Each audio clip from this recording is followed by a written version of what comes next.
You are welcome to Chapters, and today on the show I am so excited. I think it's because of the spirit of the guest that I have that even me I am this excited. She is referred to as the queen of online courses. I'm sure you know who I'm talking about. And she's the author of the book, Knowledge is the New Gold. Ching ching. How to turn your knowledge into an online course that makes money and impacts lives. You are welcome to Chapters, Stephanie Obi. Thank you. Oh my God. Thank you so much. You know, I need to, okay, turn it calm. Stephanie, I give you all the energy. Let me just be calm. It is so lovely to have you here. I'm excited. Thanks for having me. I'm excited, and you look beautiful. Thank you. Beautiful, beautiful. So, knowledge is the new gold. I mean, you wrote this book now. I was, Google Photos was reminding me about 3 years ago. I can't believe it's a 3-year journey. Mm-hmm. And let me just start by asking you, if you were to rewrite or revise this book again, would you change some things you wrote inside? Change? Maybe I'll add. Maybe I'll add. So everything is still accurate. Yes, yes, yes. Excellent. Yes, and so let's just go into it. What led to the journey of this book? Summary. All right, so I like to say that I stumbled on online courses. Like I did not set out knowing that I was going to launch online courses or I was going to teach people how to create online courses. I actually stumbled on it. I had just got out of business school. I had gotten a job, so I was on my way up the career ladder. Yeah, and then I started to wake up with this dissatisfaction. I didn't want to work. I was just like, this is not what I'm supposed to do in my life. I felt lost. I'm telling you, I felt lost and confused. But I had ticked all the right boxes. I had gone to school. I graduated top of my class. I got a good job. I did everything that I was supposed to be doing. Yeah. So what's all this? And by the side, I had this hobby. I used to make accessories out of Ankara. And, it's something I had done for a long time. And I just said, you know what, maybe I should teach other women how to make accessories. And you were still working at the time? Yes. Maybe I should teach them. And it didn't make sense because it was something I used to do by the side, and I enjoyed it as a hobby. It wasn't the thing that was going to be my career path. It was just this hobby I used to nurture. And so I organized my first workshop. It was a disaster. Nobody showed up. You said it so casually. It was a disaster. Oh, it was a big disaster. I cried. I had a huge meltdown because I thought that, okay, since I want to help other people, since I want to impact lives, I want to empower people, people who want what I had to offer. So the first time I had the workshop and nobody showed up, and I think it triggered so many things. Oh, you have nothing to offer. Nobody wants to learn from you. Well, who are you to come and teach this topic? So I first of all had a meltdown, but I decided to try again. And this time I started marketing online. So I started using social media. And at the time, nobody believes me now, but I thought social media was a fad. I thought that it would just rain and go. So I wasn't really keen on it. But when my first workshop failed, I now decided to start marketing online. And then people started to, reach out to me. They started to respond. People came for the workshop. But it didn't stop there. People from other states started to ask me, oh, I don't live in Lagos. How can I attend your workshop? I don't live in Nigeria. How can I attend your workshop? So as an experiment, I just said, okay, let me just create an online course and see if anybody will pay for it. No, so wait. So when you say as an experiment, did you know about online courses before? Because we were asking you, you now went to research or... So I had seen online courses overseas. I had seen other people launch online courses. But, nobody around me had launched a course. So I didn't think that it was something Nigerians would... Is tech your background? Yes. You study computer science? Yes. Exactly. Yes. So now it falls into place. So I didn't think it was something that people here would adopt. I said, let me just try it. And at this time, our data was not that strong. We used to still struggle between Edge and 3G. People used to really watch videos online. So it was a very, let me just see if it will work. So Context, 2013. Yes, wow, 12, 13, yeah. Wow. Okay, that's 11 years, 2013, 2020, 7 years. That's 8 years ago. Yes. This is a journey. So I said to just, launch it. And to my amazement, people actually paid. And I kept on receiving payments for the course. It was like an eye-opener. Oh, my goodness. It's almost as if I was just like, what? People are paying for this thing. And they kept on paying for it. And I had created the course once, and I just kept on marketing that people kept on paying for it. And it opened my eyes to the opportunity. Yeah. I started to talk about what was happening with me, what I discovered. And that's really what led to this book. You know, I kept on saying, hey, there's a different way. Hey, online, internet, you know, online course. I kept talking about it over and over again. And that's really what led me to write the book. But was this from 2013, or was it maybe like 2 years after you saw the growth of your own business? So I launched my first course in 2013. Yes. 2014, I resigned to face it full time. I said, there's something here. I need to go and focus on it. And here's another thing. When I was teaching these women, I had this joy. Like, I could do it without eating. I would just be there teaching. I'll be happy. And, you know, as they were even telling me about their success stories, like what was happening in their lives afterwards, that was it for me. I just like, you know what? This is what I want to do with the rest of my life. I want to focus on teaching. I want to focus on helping more people. And so let me get into it. So I quit my job. I went straight into it. It's like, yes! I'm going to change the world! Yes! Ah! 2014. I love you. 2014 was horrible. Wow. I'm telling you, I could not replicate it. So it was as if I was a one-hit wonder. So I had launched a course that was good. I was so excited about it that, you know, I had big projections, but I now could not replicate what I did. I tried all sorts of things. I was trying. I was launching other online courses. Trying and trying. Hey, my God. And, you know, I was like, I'm not crazy. This thing, I know this thing works. Why can't I do it again? Why can't I replicate the success again? So I struggled like that for about 18 months. Wow. Yes. Into 2015. 2015.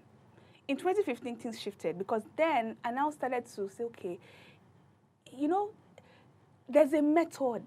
When I launched my first online course, I may not have been aware of the things that I did to make it successful, but there's something I did. So I started, you know, Yes, I went backward and I started tracking, okay, what did I do? What did I do? What did I do? What did I do? And that's what now helped me to create a framework. This is how you create a profitable online course. So it's one thing to have a passion to want to help people. It's one thing to say, oh, I'm going to do this for the rest of my life. I'm going to change lives. It's another thing to know how to do it profitably. Because if I did not, you know, finally turn it around in 2015, I would have had to go back to get a job. And there's nothing wrong with getting a job. But for me, I knew that this is what I was supposed to be doing, but I just did not know how to structure it in a way that it would be profitable and for me to remain in the business. But in 2015, I finally figured it out. I launched another course. It was successful. I launched another one again. It was successful. I said, yes, yes, yes, yes. I hit it. It's like I was like a mad scientist.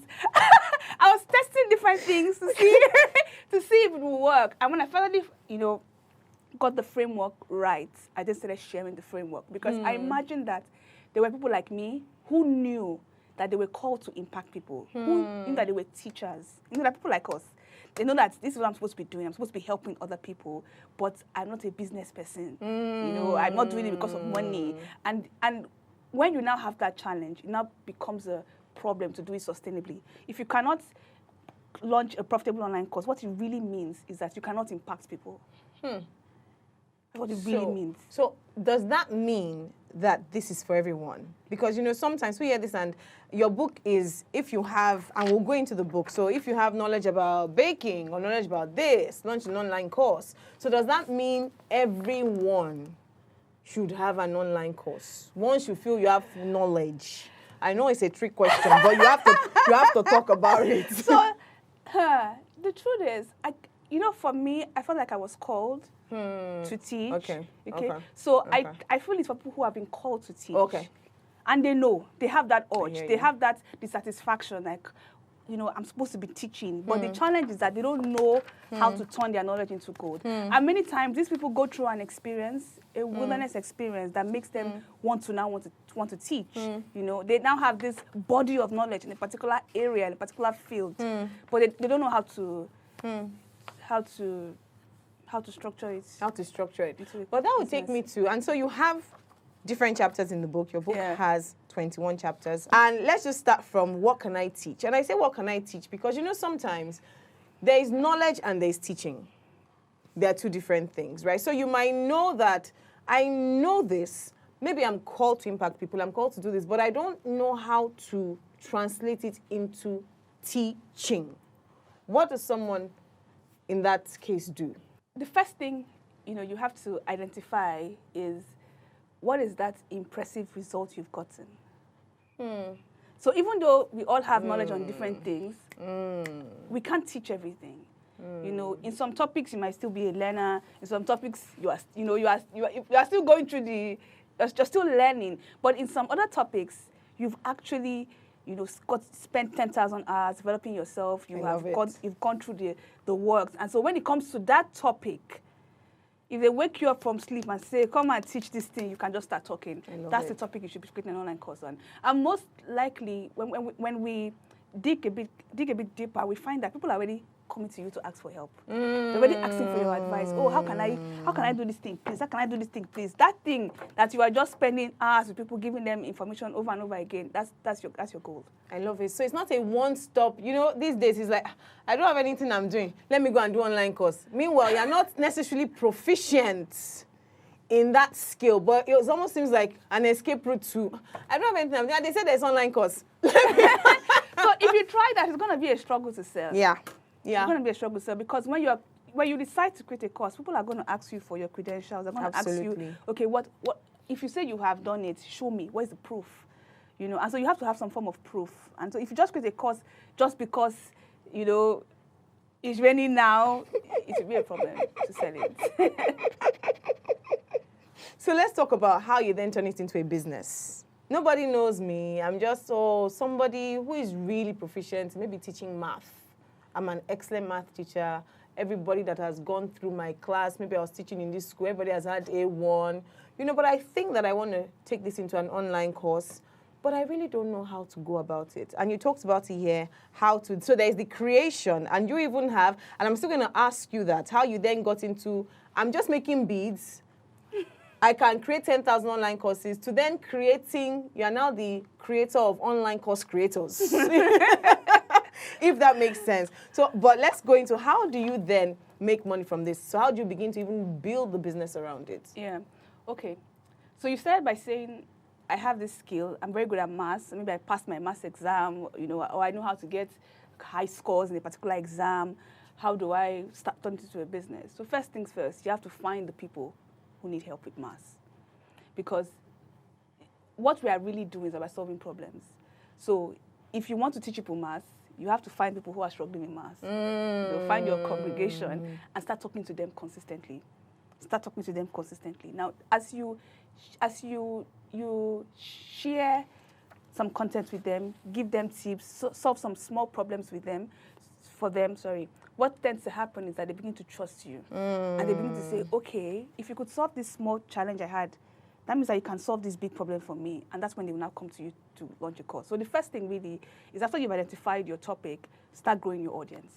You know what I love about this? It's literally the same principles of growing a business. I think we are deceived into, because it's online, you just think 10 million people will just naturally find you because you're online. It might be an advantage, but you still need to do the work. But we need to go on a short break now.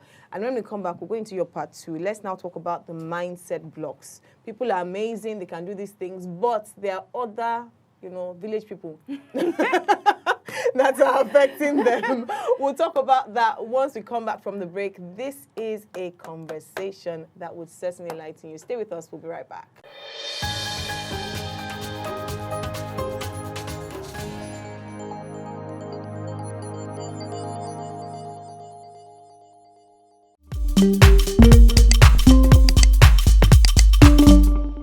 You are welcome back. And I'm so high. When you have a high guest, you have to, I'm giving her energy for energy.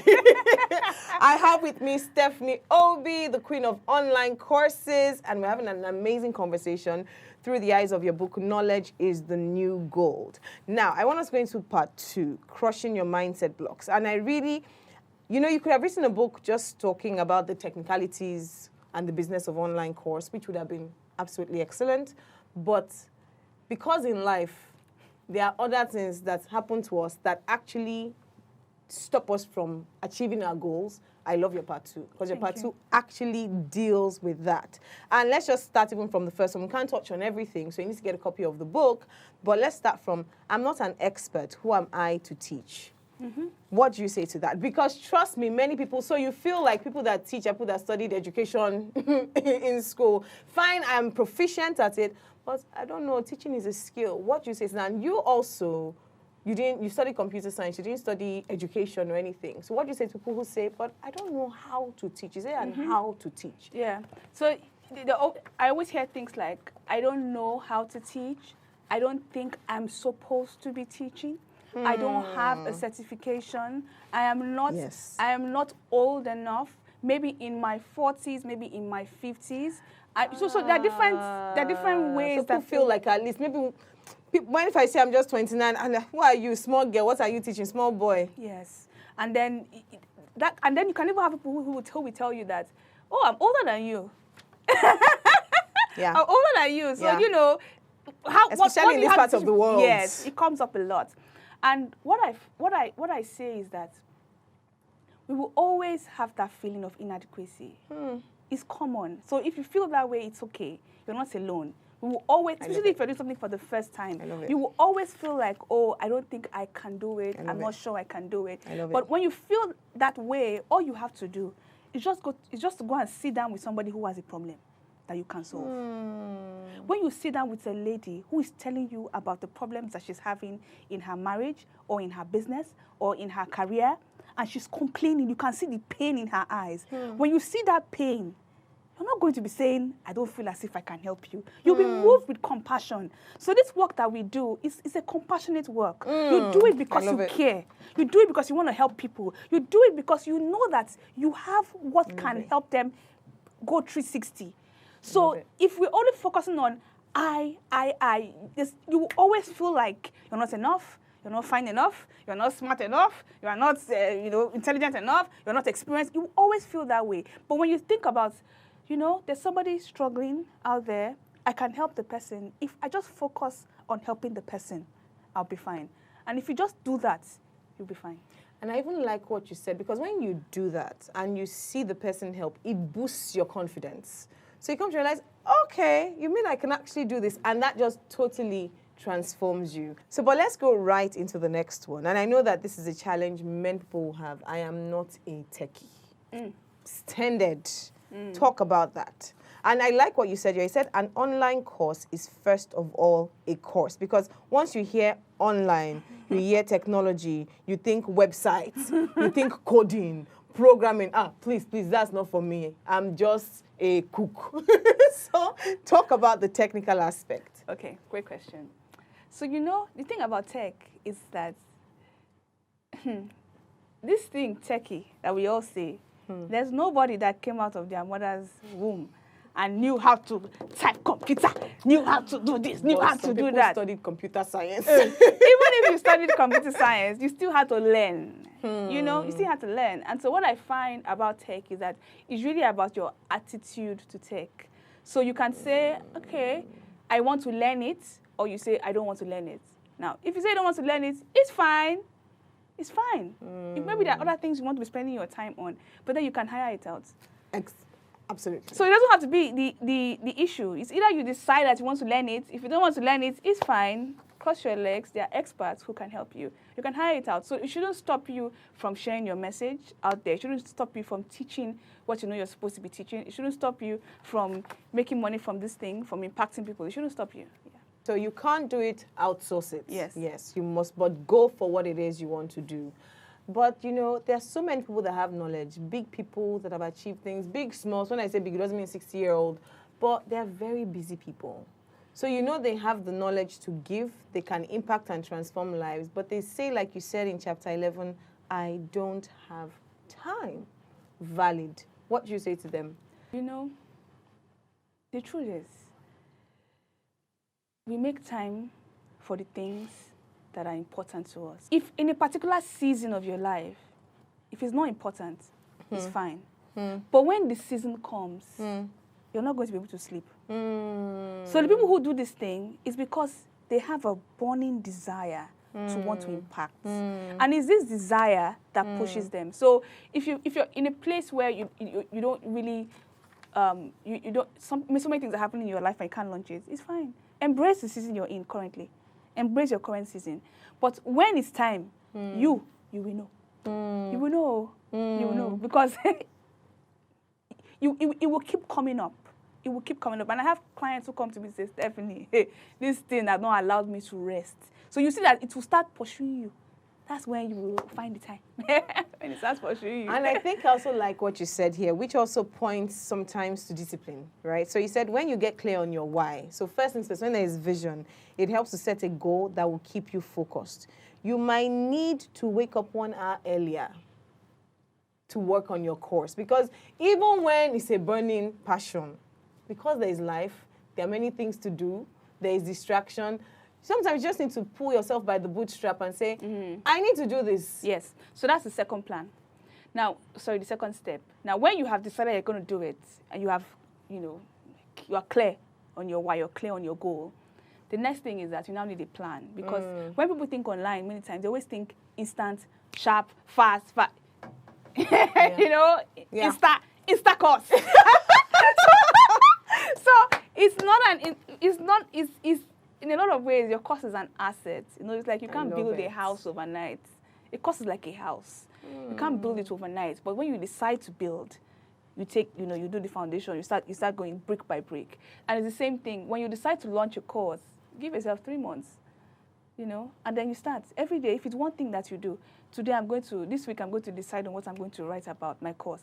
I'm going to decide on the outline. I'm going to decide on what the lessons will be. I'm going to decide on, what my brand will be. So it's a series of small steps. But after you've done it, it's like building a house. When you finish building the house, you can then continually rent out the house year after year. That's the same thing with the online course. You continually do it year after year. But you need some form of motivation to keep you focused for the 3 months while you're doing it. Some people create a vision board. Some people work with a coach. Some people get an accountability partner. Yes. Some people, they do different things to set themselves up for success. Some people are self-motivated and they can power through. But whatever the case might be, you have to be looking at something to inspire you. Yeah. For some people, it's money. For some people, it's impact. I was going to say, now let's talk about money. You said, I just want to help people. I don't want to make money. And this is very important, because sometimes when you tie things to impact, to vision, people can be very idealistic. So just like you said here, this is another strong limiting belief, which must mean you've come across a lot of people who say, I just want to help people, I don't want to make money. And it stops people from turning their knowledge into profit. I found that a lot of us are not comfortable. That even sounds weird. We are not comfortable with the idea of making money, even though we say that we want to make more money. Yes. Please, talk about that from your findings. It's the funniest thing ever. And it has to do with the beliefs we have around money, what we think about people that have money. So a lot of people have tied, they've said, how do I explain it? They feel like if you want to make money, you are a cheat. If you want to make money, you are not a good person. You can't be a great Christian if you want to make money. And a lot of women have this. I work with a lot of women. They have this belief deep down. Or they will say, "Oh, this thing is something I have." It's something I have. So I got it. I want to just give it. It's not. It's just natural to me. Yes, and so it's a struggle to turn it into a business. It's a big struggle. Like even if they can even prefer to just do it for you for free, because they cannot see themselves asking someone to pay for this thing that they have, And in a lot of ways, I always I would tell them about the story of the guy, the guy with the talents, 5 talents. There's 5 talents. There's 3 talents. There's 1 talent. If you find yourself with an exceptional skill in something, best believe that's a talent that God has given you. And so if you are saying, I want to bury it, you are like that guy that went to go and bury his 1 talent because you're saying, I'm not sure, I don't feel comfortable, I don't think it's good for me to charge and all of that. What you're really saying is that this thing cannot multiply. This thing should be buried. This thing should not blow, because the truth of the matter is that if you don't find a way to multiply it, you will leave that thing, you will go and look for something else to do to earn money. And so you will not focus on spreading this message, because this thing it's a business on its own. You know, it's a business, and it can grow to God knows what, really. But because you're not seeing it as a business, you're seeing it as, oh God, won't I feel somehow if I'm asking people to pay me? You know, you will leave it and you'll go and focus on other things that may not be tied to your purpose, may not be tied to what you're supposed to be doing. But when you see it for what it is, an opportunity to impact a lot of people, an opportunity to build wealth, then you will spend the time to grow it. Also, another thing I see is that when you're just saying, I want to just help people, the slightest challenge, you will run. You will run. You will leave it. Small thing that will just happen to you, you'll be like, oh no, this is not, because things did not go perfectly, I'm not supposed to be doing it. And challenges are part of life. Absolutely. So it's just normal. But if you have seen that this is something that I'm going to do, I'm going to grow it, if the challenges, I'll deal with the challenges, you'll see yourself growing. This thing you said is actually powerful because it's so subconscious. As you're talking, I'm actually thinking about it, and I realize you're right, especially for women. There's this thing playing somewhere, and you want the money, but wow.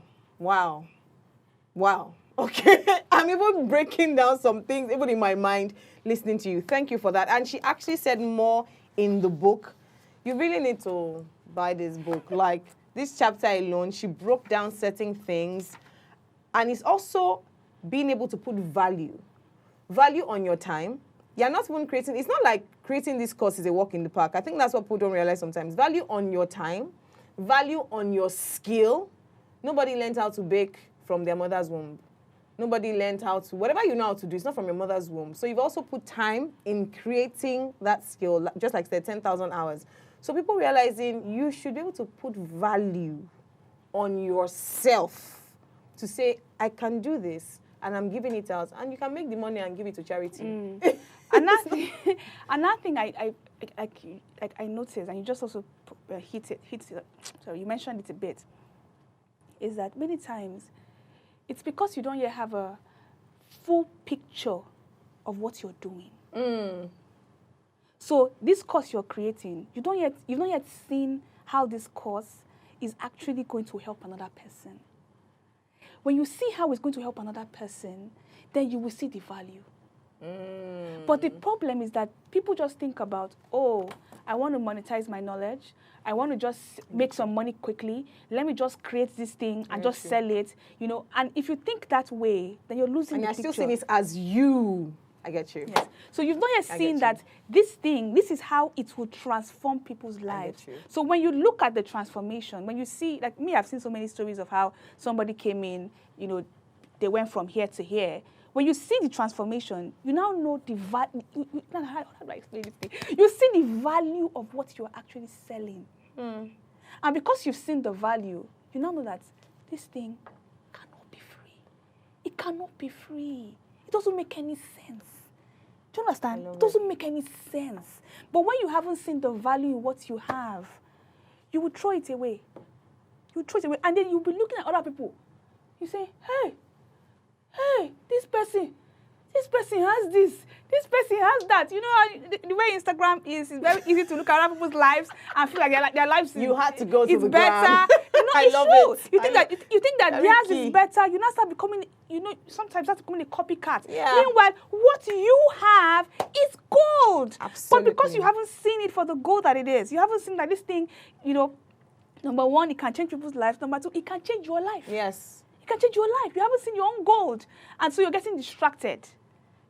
You can see this is powerful. It's a very I can see that. It's like you see many women, and it's coming from a place where, like, you've had to say this so many times. You're like, you're just like, why can't this thing just break in people's minds? And I love that we've gone just beyond online courses to actually really what sometimes is the issue with many of us, breaking out of limiting beliefs that don't help us to go anywhere. We need to go on a short break. Now, when we come back, we'll talk about how you then journeyed from just being an online course creator, like I said, to being a creator of creators. This is an amazing conversation, and I love it because it's not just going to teach you about online courses, but more about checking your belief systems, breaking them down so that your life can indeed be transformed. You want to blow. It takes work to blow. Maybe you have to blow within first to blow without. But we have to go on a short break now. We will be right back to continue this conversation.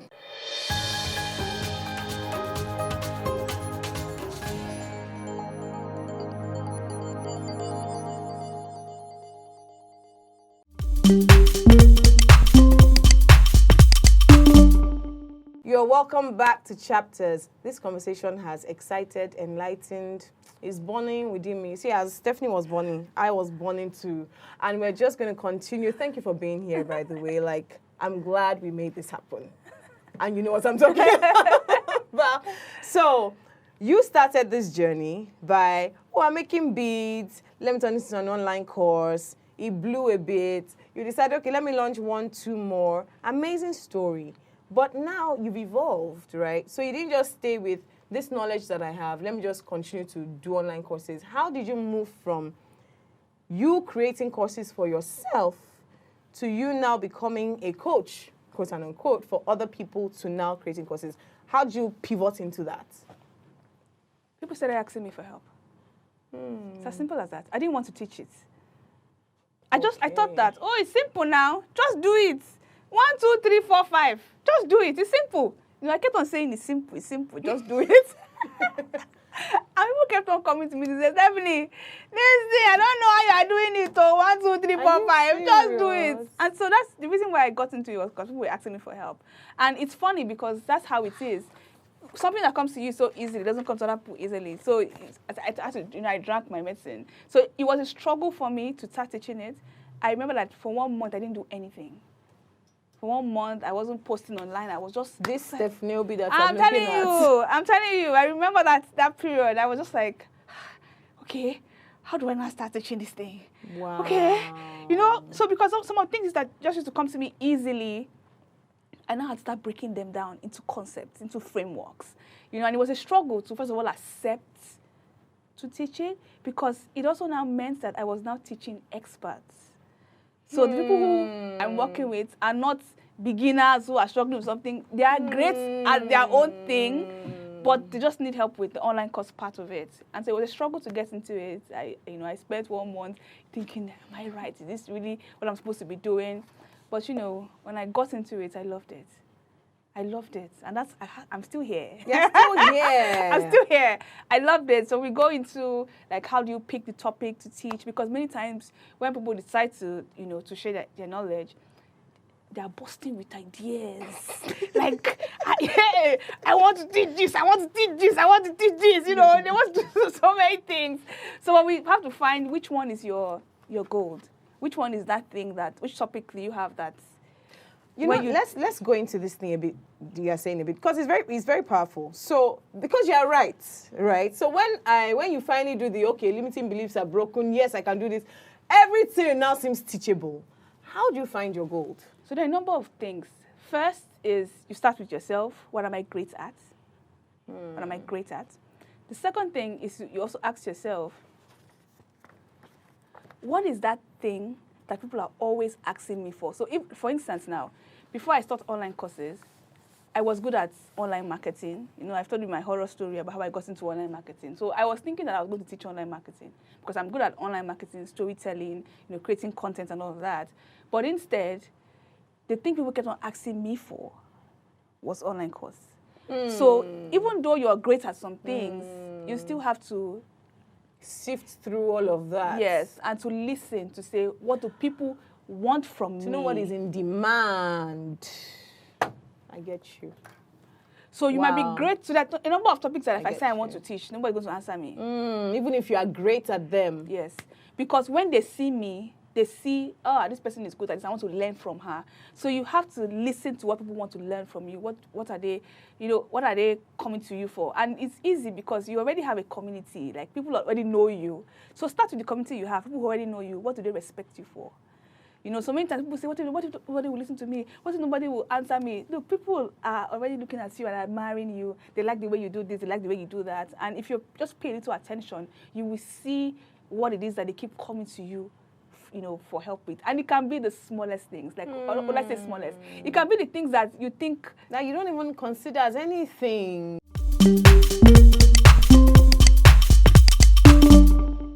You have to discover it because you're taking it for granted, honestly. You're taking it for granted. But when you get into it, you'll be like, yeah, so this thing is something like I actually know. So there are many things like that you have.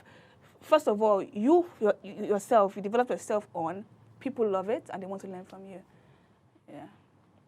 I'm still.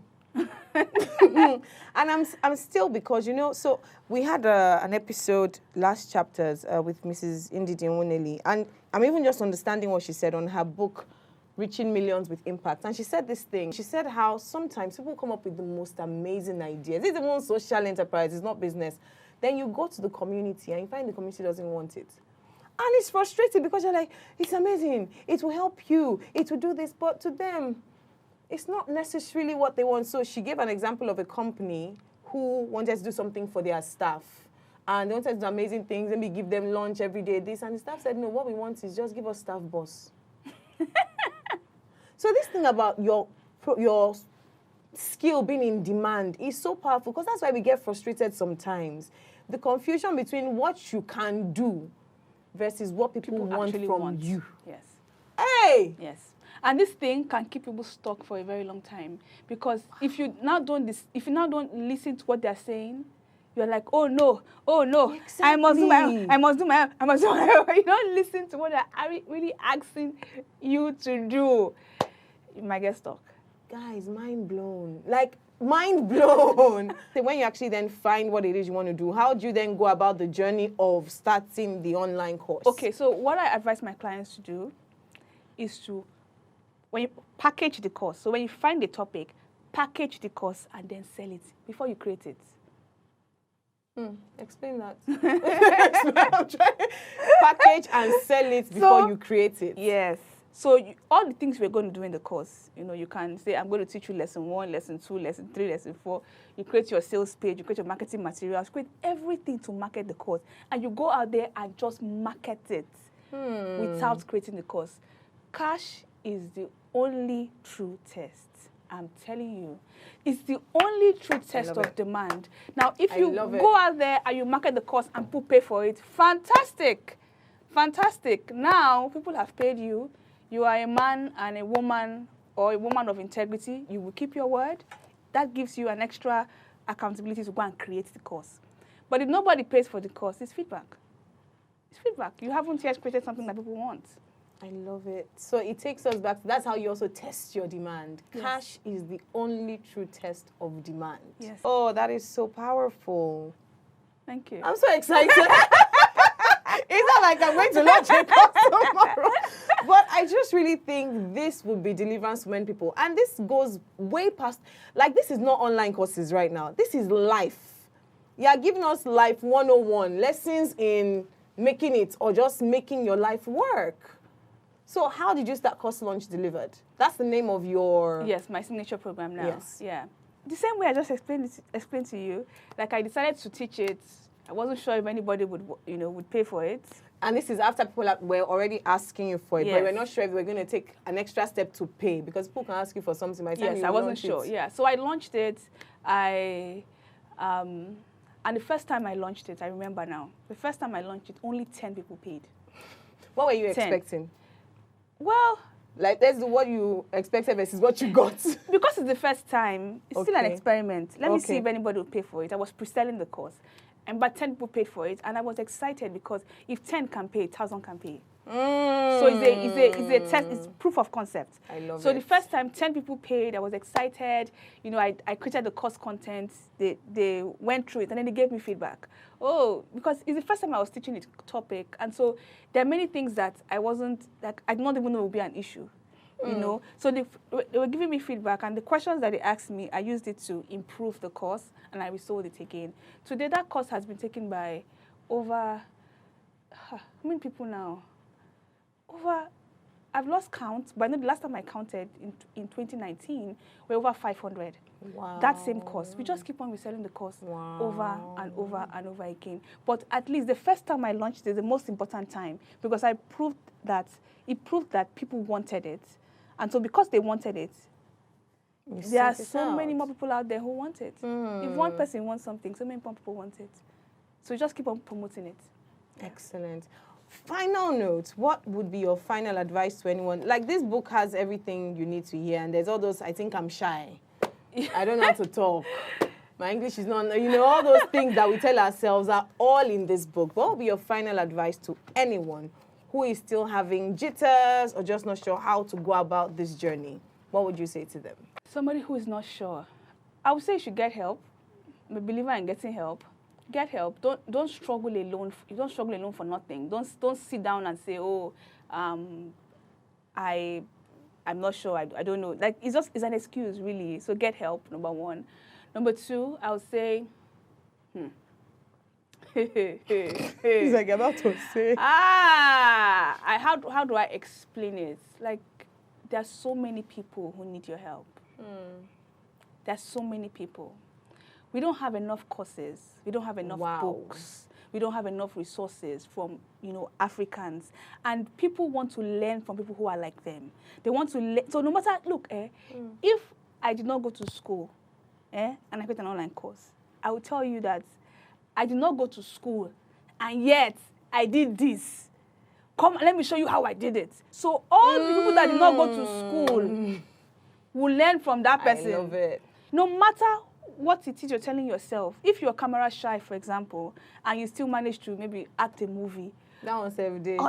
From being camera shy, all the people who are camera shy, and want to really act a movie will come to you to learn how you did it.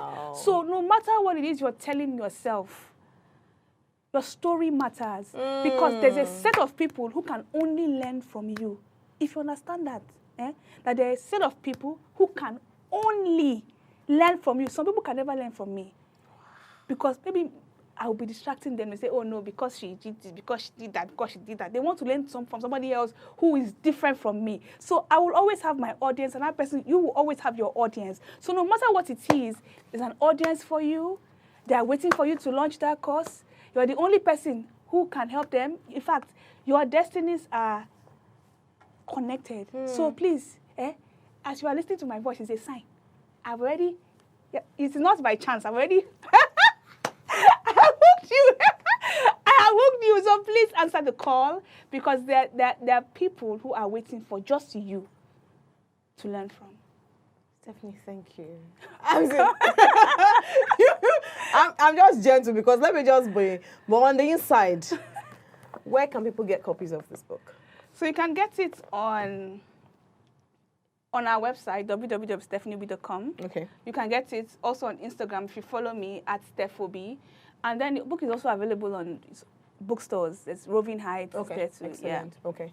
And if people want to reach out to you to start their online course, also via your website? Yes, the easiest way really is Instagram. I'm always there. Okay, on so Instagram, send you a DM. StephObi, yeah. So at StephObi, right on the screen, send her a DM if you want to find out about online courses. But let me tell you, the first proof of your seriousness, go and get a copy of the book and read it. So by the time you are talking to her, it's informed questions. Don't start asking again if I'm shy. Everything is here, 21 chapters. So go and find the book first, read it, digest it, then make it. It's always the better way. If not, they'll come and start asking everything that is already inside the book.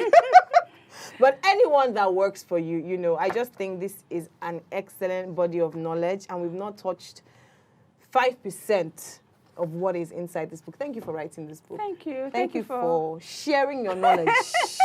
Thank you for having me here. You've been amazing. You've been amazing. We've come to the end of today's episode, and this for me has just been light bulbs. And I think in many things that we've said is that understand that you have value. I think that is what it is sometimes. Every human being has value, and every human being has an audience, if you can understand that. And I loved when she said her first course, the second first course was 10 people. 10 people is enough to show you potential. And that you were excited about it was just amazing. So know your value, put premium on yourself and your value, and begin to grow from there. Thank you for watching this episode. Remember, guys, it's not about what you know, but what you do with what you know. Until the next episode, see you.